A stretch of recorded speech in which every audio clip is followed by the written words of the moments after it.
They're both cute. He does. And so we got number 3's coming in about 5 weeks. Oh, congratulations. Yeah. So I don't know if they can get any cuter. That's what I'm wondering. I don't think it's possible. So, Hey, what am I Lisa. going to do? Like, just, hey, Lisa, how are you? They're both cute. So he does. And so we got, I am also posting this to the YouTube. So we'll live stream it. Trying something fancy here. There we are. All right. Let's get rid of that. Pass it over here. And look, I'm going to do all kinds of crazy fancy stuff here. I was going to say fancy pants, but there's no guarantee on that at the moment. You can only see from here down, my friends. This is all you got. So did you know? This is all bonus coverage, for people that are just joining us. We're going to get started in like a minute here, but quick story. So in Canadian politics last week, one of our it's kin to your congressman, came in, went out for a jog, and was meeting turned on, and he was changing, and everything was out there, and ended up. The issue now is who captured the screenshot and shared this out, right? Because this is only done. This is not for public consumption, but another fellow politician captured the screenshot and published it for everybody. So now the big investigation is like, who? Because this guy is like, he's saying like, I didn't know what was on. Like, I wasn't trying to be funny or gross or anything like that. His cell phone was strategically positioned during that screenshot, though. I thought it was blurred out. Was it a cell phone? I think so. That was quite the. What was it? One of the ladies, her remark was, "Well, I want to compliment him for being in great shape." Yes, she did. She did. All right. Well, enough of that frivolity. We only have 44 minutes, right, to talk about this conversation, and so we are officially starting now. Talking about finishing strong in a hybrid environment, and we're glad that many of you are joining us, and we have some other people that'll join us probably on our YouTube channel, and then there'll be a bunch of people that probably want to watch this later. So I'm excited to be able to have this conversation with 3 of my very good friends, and I'll introduce them in just a moment. But I'm also glad that the rest of you are here as well, because this is going to be a bit more of a broader conversation than just the 4 of us talking. But I just invited them to sort of share, just to kind of get us kicked off. These sessions are brought to you by the Dell Texas Learning Network and Advanced Partnerships. So many of you might know that I work for Advanced Learning Partnerships. And we partner with Dell, who partners with districts all across Texas in terms of their implementation of technology. And as part of that work, we are providing a ton of professional learning directly with school districts, but also more broadly to the Texas community. I will share with you the. Let me just go back and see what I got going here. There, I just want to share with you. This is, and again, we'll give you the links to these, but we've got all kinds of webinars coming up in and around assessment. You can see a bunch there. We have specific around grade level and other content areas, learner engagement, self-care. There's tons of them. They're all free. We'll make sure that you have a chance to have a look at them. We'll send you the URL. I'll actually pop it in the chat right now as people are watching. But yeah, so we're really excited about these opportunities, and there's just lots of good stuff there with just some of the highest quality presenters that you can imagine. So that's us there. We are, as I said, recording this one, and again, sharing this out live on YouTube right now. People are watching us. I'm sure all of you here are very familiar with the Zoom features. Certainly feel free to use those ones. I always love the underutilized reaction. So staying engaged by giving thumbs up or laughter or sadness or whatever other way you can communicate is just another way of doing that one. But let's just start by go ahead in the chat if you wouldn't mind. Just tell us who's in the room. Again, we can see your names, but tell us what districts you're from and what you do at those districts and any other fun fact that you want to share with us as well. So please go ahead and just populate that in the chat area. And while we're doing that, I will just take a moment to introduce more specifically our three guests here. So we have from Region 20 down in the San Antonio area, we have Randy Rogers, who is the Director of Instructional Technology for Judson ISD.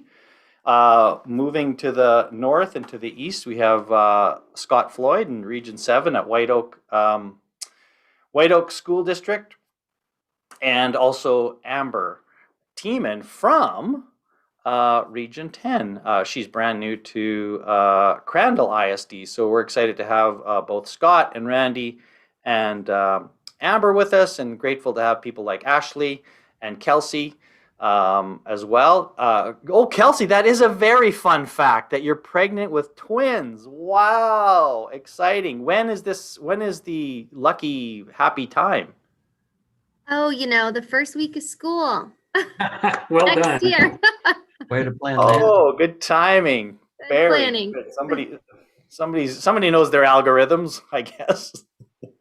Good for you.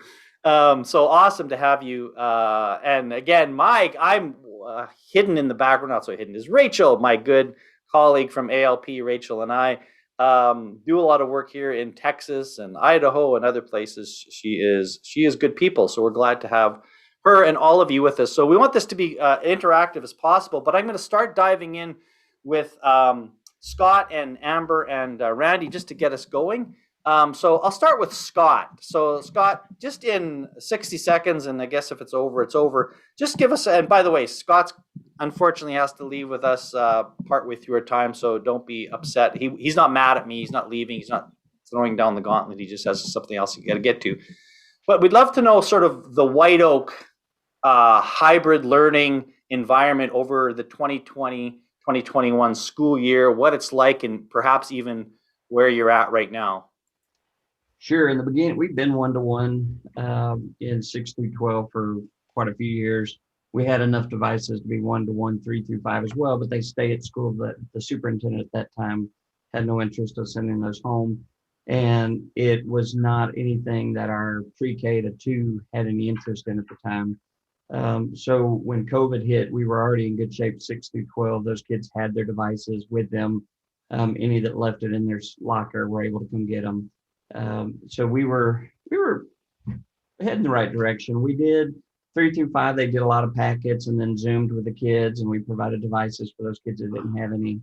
But as the summer, fortunately, we didn't have too much time before the summer. So when summer hit, we were able to regroup and plan a little better. So we ended up 1-to-1 with Chromebooks 3 through 12, and we do 1-to-1 with iPads pre-K to 2.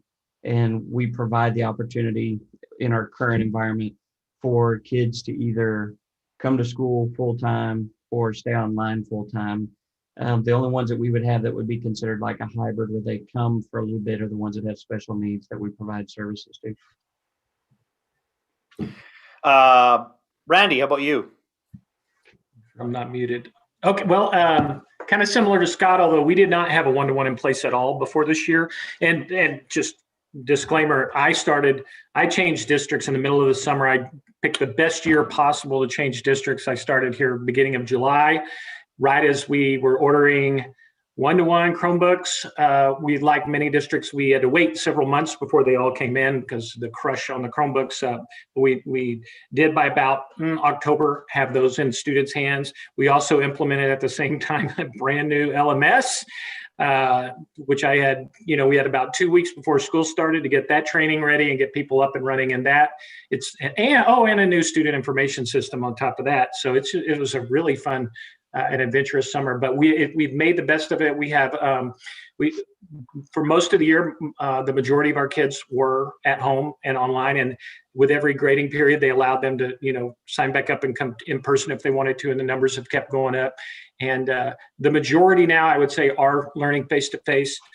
We still have some that have not wanted to bring their kids back. We've encouraged a lot of them to come back that maybe have struggled with the online this year. But that's kind of where we are. Most, I would say, I'm guessing maybe 80% of them are back in their buildings at this point in time. Okay, good. Amber?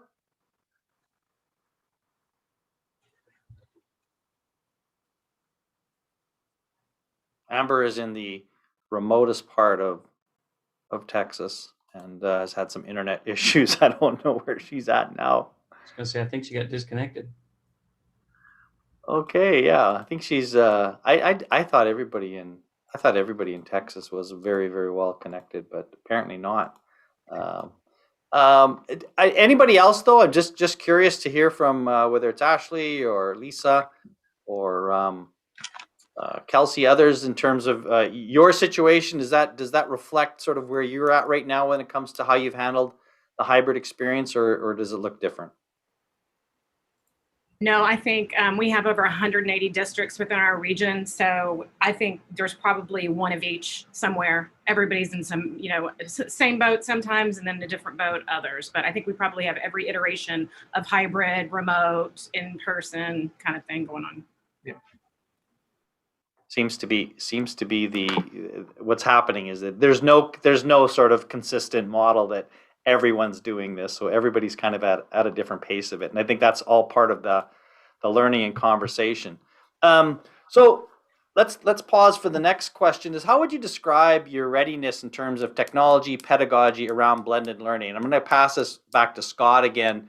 And I know that Scott mentioned that that White Oak was very well set up in terms of one-to-one. So perhaps not so much around your readiness in terms of the technology, but what about maybe for you, Scott, thinking more about the pedagogy around blended learning? Sure. Well, first off, and let me apologize, I will have to check out early. Like Dean mentioned, my wife is having back surgery in Dallas, and I have to get her up there. It takes several hours to get there, and she deserved kind of a nice evening to rest and relax before all that. So just part of the timing. But as far as my district, I've been very fortunate. I've had a great curriculum director, now assistant superintendent of the school district. And our focus has been, even with technology, our focus has always been instructionally driven. So we have provided PBL training from Buck Institute for a number of years. And then several Buck Institute started changing their focus a little bit. So when some of those trainers stepped off, we stayed with them. So 100% of our staff, except for the new ones this year because of the COVID stuff, they're going to be trained at the end of the year, have been trained, including administrators. And part of that training is hybrid.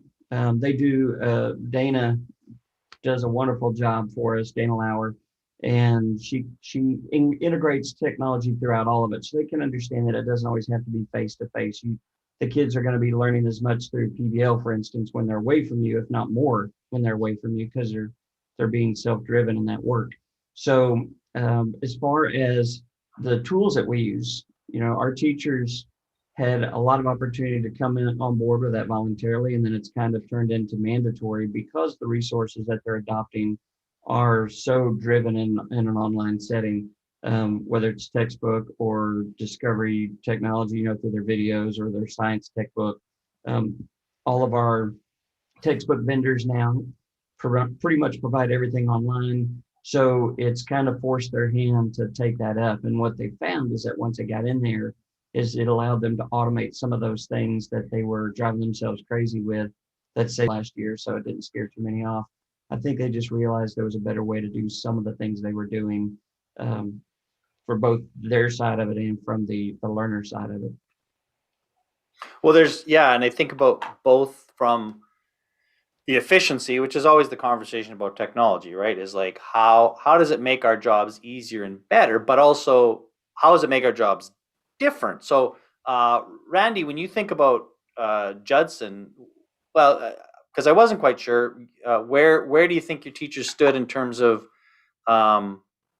their readiness to use the technology, and then the impact that it had on that pedagogy? Well, I think that I'm unmuted, right? Make sure. Okay, Yep. I read a thing the other day. It said the forgetting to unmute yourself is like the reply to all of 2021. So, we've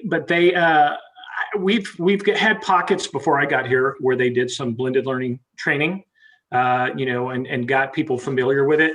I think the challenge at this point, I think there's, as I went into classrooms and things, I would see some really some good practices where teachers were, now we've got one-to-one technology. They upgraded our internet significantly this year.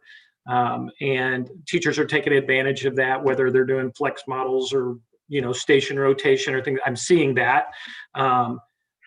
But our next step is to make that more universal, because next year we do anticipate that the vast majority of our kids are going to be face-to-face. And we don't want it to just look like, one of the challenges this year, I would say, is a lot of our teachers were in the situation where they had to teach online kids and face-to-face kids at the same time, at the exact same time. And some of them did that amazingly, and others, probably need more support on that to understand what blended learning really looks like. Our focus really, I'm hoping as we go forward into the summer and the fall, is that we do offer a lot more training where we say, look, you've got all these resources. How can it make your learning more powerful, in the classroom? Make sure they are familiar with all the different types of blended learning opportunities that are out there to them. And it doesn't just end up either getting put on the shelf or be used as a substitute for worksheets or something like that. And that can happen real easily. But hopefully what it does is it really is going to open the door to a lot more individualized, personalized learning. Teachers will be able, this group is working on something, a project over here, or doing research over here, or doing a simulation over here. And they can then utilize that time, to really work with smaller groups or individuals to really make their learning more personal and more powerful. So that's what our goal is, and our hope is. I don't think we're there. I think we've got a long way to go to get there, but I think that it will happen. It was a long answer. And I feel like that's the sort of the core pedagogy conversation.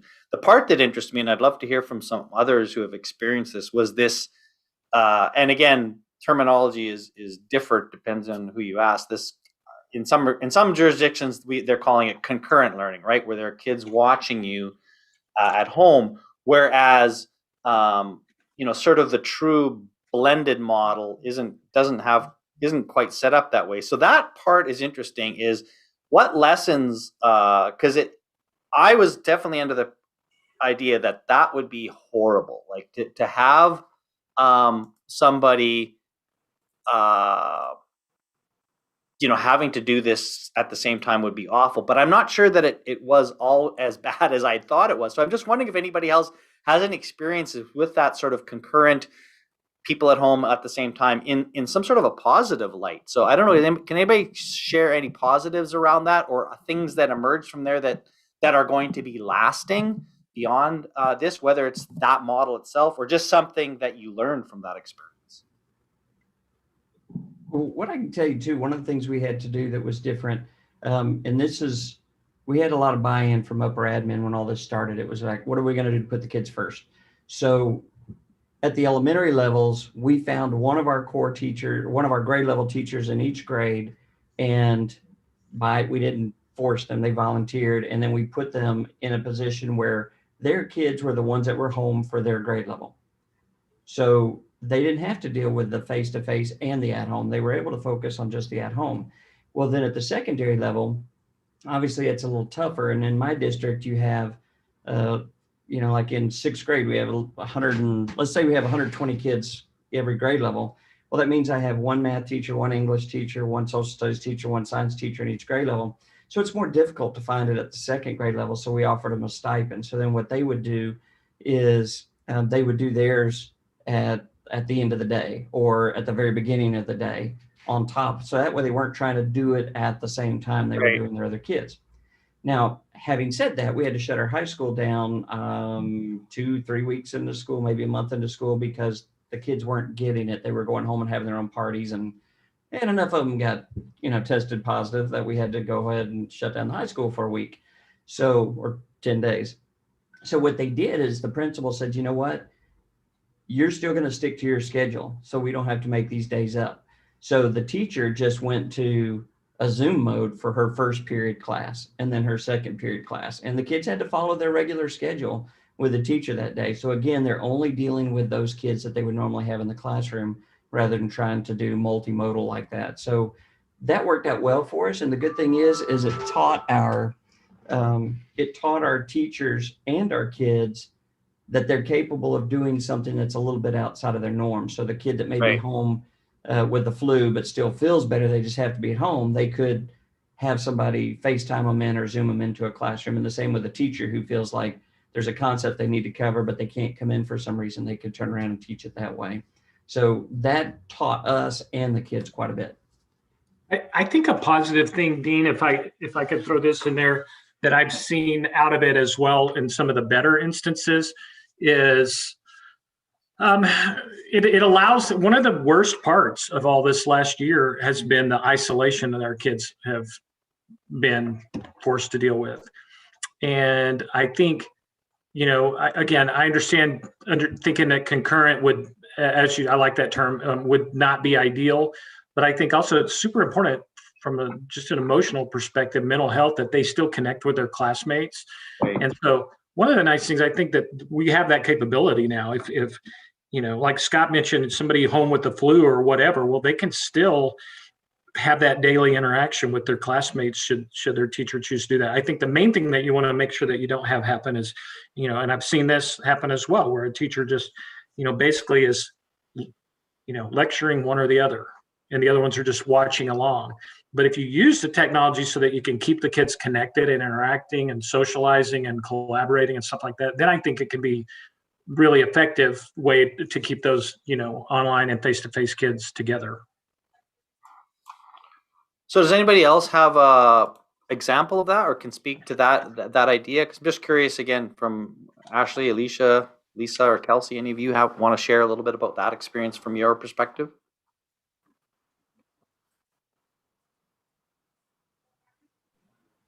One thing that kind of is central, I guess a belief that's central to that blended learning format, which is kind of the part of the concurrent or hybrid, is that every device can be a teacher and the value of asynchronous time. So if I, as a teacher, have curated great instructional resources, the attention doesn't have to be on me. So I can have kids, whether they're in class or whether they're at home, learning on their own through all of the great resources that I've pulled together with them, for them, independently. And so every device can be that teacher. And I think that's the teachers who've been most successful with this crazy year are the ones who have already been doing a little bit of that before they were forced into this kind of situation. Mm-hmm. Yeah, that's such a key part of it, right? I mean, whether it's you had the technology going in or you had some of the pedagogy going in, you were in such a different position to be successful. So I think that really and again, as that exposed all of the equity issues that are out there too, and just shone huge lights on where we were not very equitable and perhaps maybe where we were in better shape in some cases. So it revealed it. Just more broadly, what have some of the highlights been for 2021? And so I know you've kind of touched on them, but is there something even maybe more specific that you might share? And I'll throw that open to either Scott or Randy or anybody else that wants to ask that one. What's the highlight been for you in terms of, this was really good? Scott? Go ahead, Randy. Okay, well, I would say one of the things, I got something. I just want to let you go first. I know you got to go. One of the things that's been a highlight is, to me, seeing, honestly, how adaptable teachers have been, how eager and willing they have been to learn new things. I marvel all the time. I mean, I spent a lot of time putting out fires with that new LMS the first semester, the majority of my time, but to their credit, the teachers just kept their heads down and worked at it. They kept their attitudes positive. I mean, it's not like I never got an email going, but for the most part, I got more emails eventually, especially that were like, look what I figured out I can do. And, I think sometimes when we would ask them to learn educational technologies, for example, in the past, it would be like, oh, that's an extra thing, or, well, this was the thing. And they adapted so well to it. And they were so positive and just took it in stride. And I have no illusions that it was not stressful and it was not hard for them, but I've been really just impressed by their general spirit about the whole thing. Yep, and this will be my last thing because my wife just texted me saying out front. So to answer the question, I would say we got a new superintendent the week before the school district shut down for COVID. So he didn't really get to know the district that well. But for me, what some might consider a low light was a highlight for him and for us, in that we didn't get a lot of press during that time. And it's mainly because of the years of, several of you knew Mike Grass and the foundation he started here with our technology department, and I was able to build upon. We were ready. There was so much forethought put into what it should look like down the road and how Michael designed the network here. And that allowed me to spend more time on instructional once I took over rather than on the network. And we've been ready. So we haven't been in the paper for, hey, White Oak's going and buying all these devices to provide to their kids. But there's never been an article that says, hey, White Oak was ready. So, that's kind of some superintendents really like the kudos in the paper, but he was able to see that he moved into a district that he's not having to fix a lot of those instructional problems or infrastructure problems even. So I'm pretty proud of that. I mean, yeah, we had to buy devices. We had a lot of devices for primary, but we needed to buy something that we could streamline and be standardized for the teachers and those little kids. And we were able to do that. And we're good for many years to come. We're set. Fantastic. Well, say hi to Monica. All right, I'll do it. All right. Thank y'all. Hi, Scott. Bye. What are the highlights? I'm curious to hear from the others if there's a highlight that's sort of sticking out in your mind, especially those like Lisa and actually work with a larger group. We purchased devices, and so this allowed us to go one-to-one. And then, so we had the devices, and so now we could try the technology. And so it's just been an amazing year of trying out these new things and finding new ways of reaching all of our learners. And so it's just been really exciting having the devices and having the means to do that. Yep, we're starting on that path. Ashley, what were you going to say? Well, I kind of want to share a hope rather than like a highlight. It may be a highlight, but I think a lot of teachers realizing I could do some things, or they prioritize what needs to be asynchronous, with my kids all at the same time on a Zoom and or in person. And then what can I plan for that is, or did I say that right? Synchronous. And then what can I plan for yes. Yep. Asynchronous. And I really hope that translates back into the classroom as like kind of a precursor for a blended environment, that not every kid has to be doing the same thing at the same time. Well, and to pick up on that, I've thought of that question from a professional learning perspective, right? Like, what professional learning should we be doing face-to-face? Like, what is best for that? What professional learning should be online, synchronous or asynchronous, right? Like, I think those are really interesting questions. I don't like somebody who does this, I'm sort of formulating what I think it is, but I love that thought, Ashley, around thinking about, like, you don't need to do this. Like, this is something that kids can do and should do on their own, right? It's that, John Spencer talks about the idea of like finding out, like, what are you doing for kids that they could be doing for themselves, right? So I think it's provoking some really shifted discussions around what the role of the teacher is, because they're finding out, gee, I can do a whole pile of stuff I didn't know I could do, which is, just just to give them that confidence, right? That and then that when they have that confidence, they transfer that to their students around, hey, you guys can do hard things too. I've done hard things, right?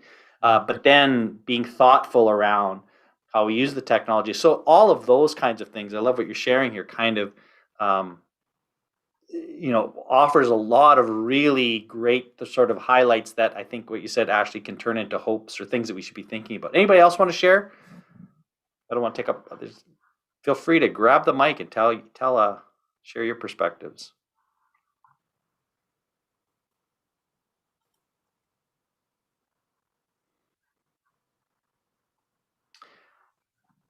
I'll give you your next question here to think about. And I gave these to Randy and Scott and Amber ahead of time, so hopefully they have this in the holster, but the rest of you can be thinking about these.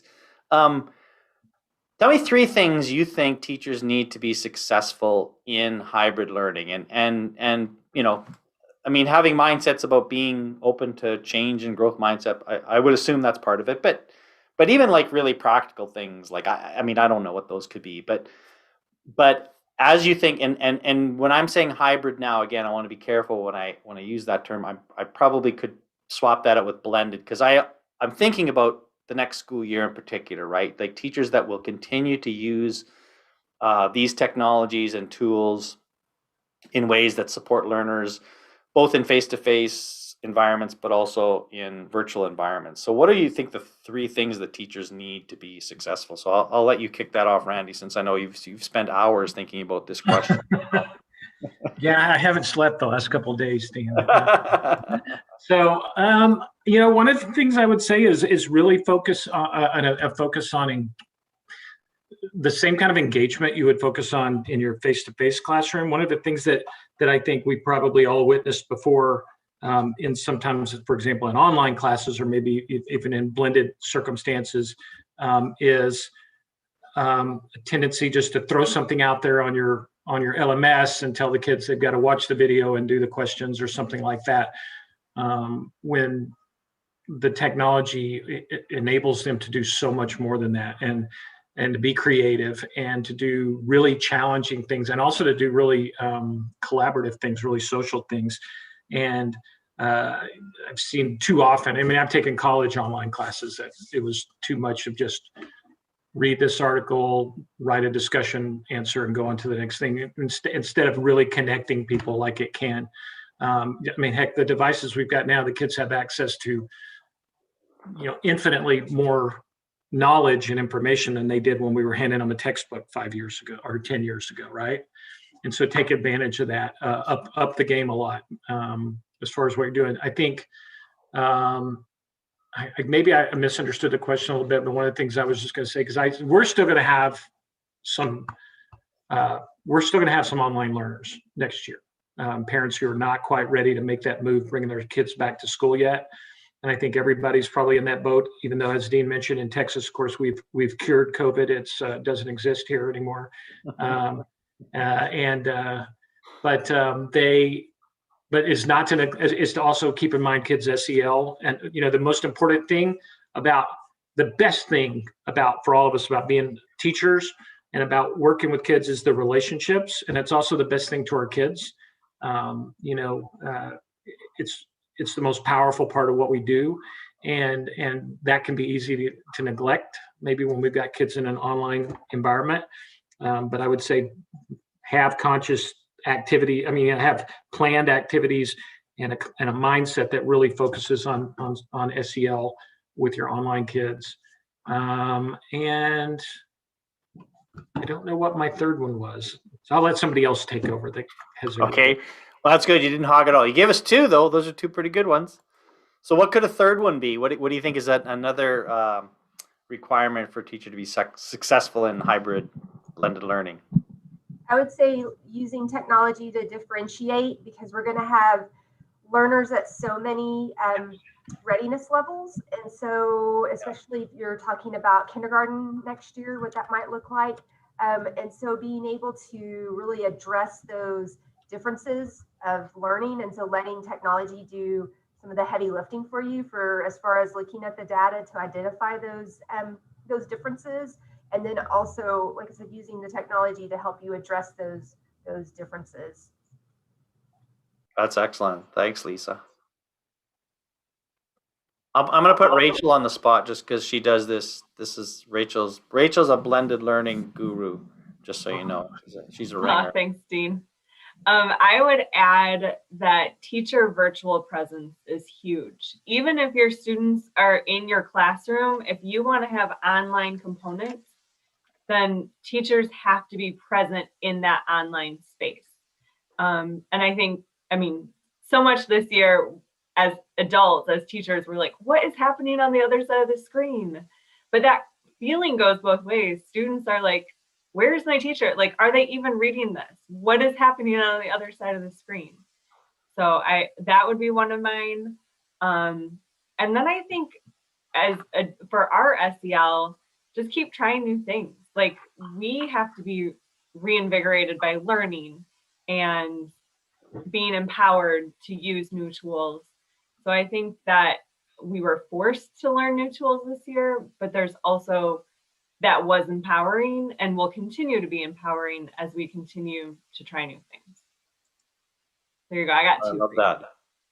That was good. And like that virtual presence one is another one of those ones where like having taught online for years, I hadn't really fully articulated in my own mind or was really conscious of what that meant, because I felt like I tried to do that. And I love Michael Wesch from Kansas State University is one of my sort of gurus on how to do that. I mean, he's just got so many interesting ways that he connects using video and all kinds of, so I love a lot of his work.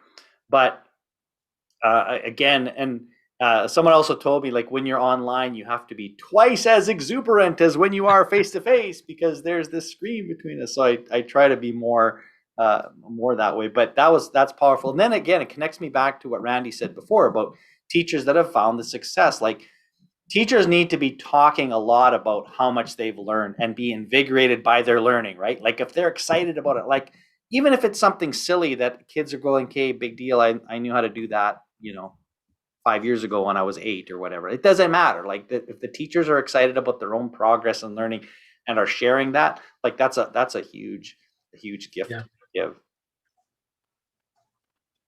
Anybody else want to add to that one? These are great. These are actually, somebody should make an infographic on this right now.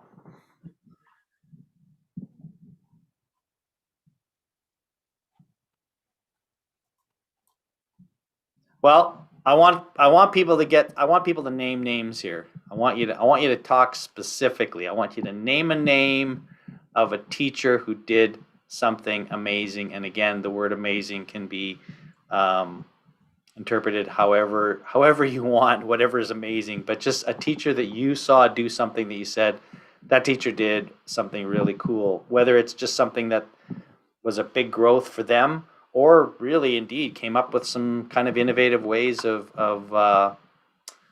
supporting themselves. So again, I'll put it on Randy to kick us off. Well, it's funny because you just also mentioned about how teachers should be talking about things they're excited about. And so just a couple of weeks ago, I was visiting a high school classroom at Judson High School here in our district, and I met a social studies teacher named John Lowry. I named names. So, and John was so excited about how he was using Flipgrid with his students, his face-to-face students, his online students. And, he was using it. He walked me through how he used it at the beginning of the year to just get to know the kids. And he would ask silly questions sometimes, and just get to the discussion rolling. But then later on, as they would get into deeper discussions, about, whatever the unit was that they were studying, civil rights or whatever. And they, but what had him it was just so great to see how he couldn't contain himself. He called himself I'm trying to remember. He called himself a Flipgrid apostle now, as he said it. And he was just he was talking about how these kids, specific kids, he was showing me their videos. He was like, they don't talk in class. These kids don't speak, but they'll talk for 5 minutes about this topic when I let them do it this way, and so on. And anyway, that was just really exciting. I mean, I recorded a video of him talking about it and shared it and I've got it out so that our teachers can see it and they can hear how excited the tool has them and how effective it's been with his kids. So that would be one that immediately came to mind just the last couple of weeks. Shout out to John Lowry. Yeah. Hey, John. Who else has a name? Who else can name names?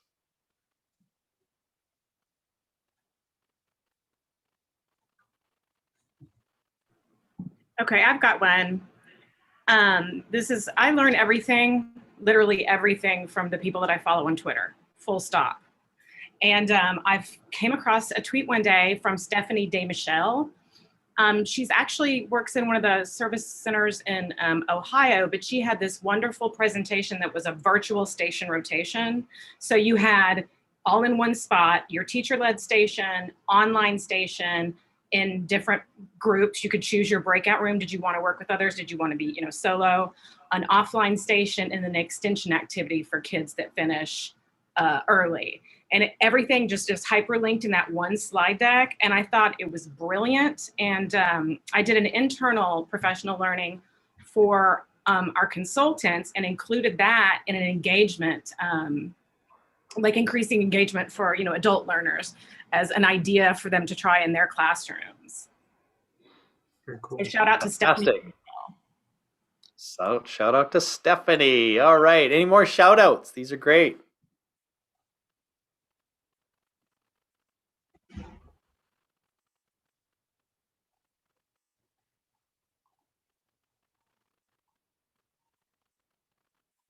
Rachel, do you have a shout out? Sorry. You on the spot? I do. I'm so blanking on a name right now. I worked with a teacher in Florida this year and I cannot think of her name. Christina. And she taught me in this concurrent model that when you do group work, you can have an in-person student be the leader of at-home students so that the teacher doesn't have to monitor their computer. The teacher can just monitor the in-person students because the in-person students are connected to the at-home students. And I thought that was simple and also brilliant and great for organization and classroom management.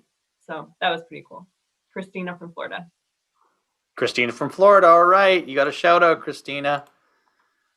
And Ashley, I don't know if you see, but Alicia's asking for Stephanie's Twitter handle. She wants to get on that one. So we'll give her an extra shout out. So we're coming up to the end. So I'm going to leave us with one last question here. And I'd love for everybody to respond to this. If you want to respond in the chat or give you the mic, we can do that one. But what's one thing you hope never comes back that we've sort of been able to sort of get rid of here quietly? And what's one thing that you just hope, like I hope this is a forever thing and not just because we pulled out the Band-Aids and had to deal with this one. So what's your thing that you hope never comes back that maybe has had disappeared a little bit, and then maybe one thing that you really do hope stays? So again, I'll give it to Randy to start us off. I'd say just the prolonged separation from our kids. I hope that never returns. I think anybody that got into teaching, that's been the hardest thing for them, and I think that's why we've lost a lot of people, is because they love kids and they want to be able to be there with them and love on them and just meet their needs, and that's been really hard. So I'm hoping that we can get to a point particularly with COVID, but any other thing that comes along where we don't ever have to have a year plus where we can't be with them. You want the second half of the question or just that? No, we're just doing one half. Go for it. Well, the other, I know you said about we want to stick around forever, and I would say, it forced districts' hands to get technology and resources that they didn't have before but should have, and maybe that they decided, oh well, we could spend it better over here on this textbook or this or whatever. And I hope we don't ever regress. I hope that we keep that the resources and things that we've got that are going to enable our kids to do and our teachers to do so much moving forward, and that we don't forget, how we were kind of left, left lacking that back in the spring of last year. And I also hope that the teachers keep that enthusiasm they've had all year. I mentioned earlier with just trying to learn new things and really the excitement when they say, "Oh my gosh, did you know you could do this?" Or have you ever heard of this resource? And that's been really great. So yeah, that's kind of two, but sorry. Perfect. Who else has a hope and two hopes? One, I Wish. hope Yeah, the Lisa. whole technology in isolation or technology as the afterthought doesn't come back, and that it's technology is embedded in what we do. I hope that stays forever. Excellent.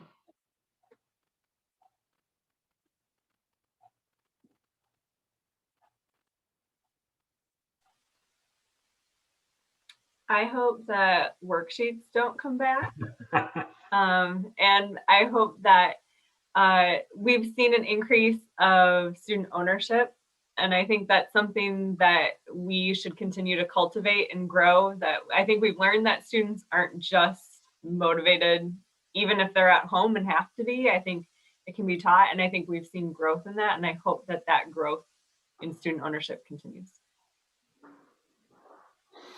Well, and I'll wrap up by saying I hope that we have a better understanding of what learning is, and we don't like the whole idea of learning loss, which ties to some arbitrary set of learning that is just made up.